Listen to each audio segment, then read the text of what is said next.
NBIS stock, is this the right time to buy? I'm going to answer everything around that in this very brief and short 1-minute video, so watch till the end. As the only guy in the space with 40,000 videos, I've seen what's making me money and what's not. And with NBIS in particular, it was a bearish character, right? Yeah. Even beforehand, I've gotten a break even, trying to take things further down. This seems like it really wants to climb back up.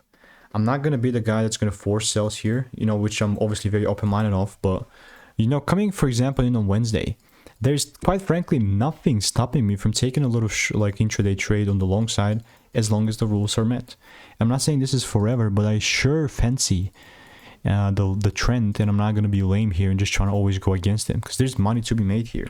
You can see how much receipts I've got on NBIS in my Discord here on the right side, right? A lot. So yeah, really not trying to force anything, but if you want to learn how I'm consistently making 5-10k per month without indicators, then just click the first link in the description, get my free emails, and I'll continue to keep you updated.